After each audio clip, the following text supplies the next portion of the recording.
Si pour comprendre le monde, il faut atteindre la perfection, qu'en est-il de l'action qui a mené à sa création? Était-elle parfaite ou imparfaite, intelligente ou non?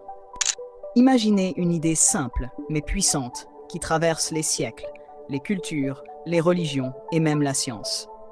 La véritable sagesse commence par admettre qu'on ne sait rien. C'est ce que Socrate, un philosophe grec d'il y a 2500 ans, a découvert et incarné. Selon lui, et je partage cette conviction, la plupart des gens se trompent en pensant qu'ils détiennent des vérités solides, des certitudes absolues sur la vie, la morale ou le monde. Quand l'oracle de Delphes a déclaré Socrate le plus sage, il s'est demandé pourquoi. En interrogeant les experts de son temps, artisans, poètes, politiciens, il a réalisé qu'eux croyaient savoir, tandis que lui, Socrate, savait qu'il ne savait rien. Cette humilité, cette reconnaissance de l'ignorance, est ce qui le rendait différent. Ce n'est pas juste une anecdote, c'est une vérité universelle.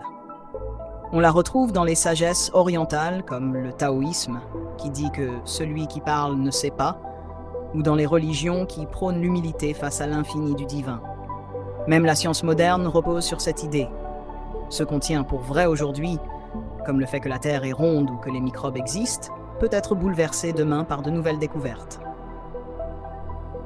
Pensez au temps où l'on croyait tout voir à l'œil nu avant l'invention du microscope. Ce qu'on prenait pour certain était incomplet.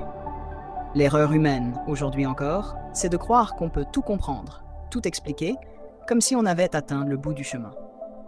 Pour moi, la vérité absolue, c'est une vérité qui ne change jamais, valable hier, aujourd'hui, demain, dans cet univers ou un autre, sur Terre ou ailleurs.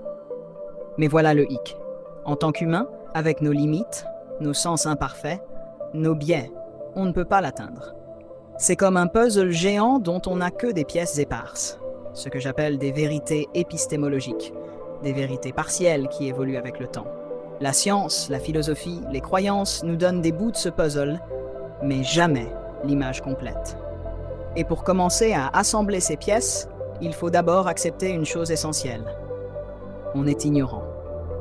Sans cette humilité, on reste bloqué dans l'illusion de tout savoir. Socrate ne prétendait pas avoir la vérité. Il posait des questions précises, pour montrer que nos certitudes sont souvent fragiles. Il nous invite à douter, à chercher, à ne jamais se contenter d'une réponse facile. C'est une quête sans fin, mais c'est ce qui rend la vie excitante. Chaque question nous rapproche un peu plus de la vérité, même si on ne l'atteint jamais complètement. Voilà donc pourquoi je pose la question. Si, pour comprendre le monde, il faut atteindre la perfection,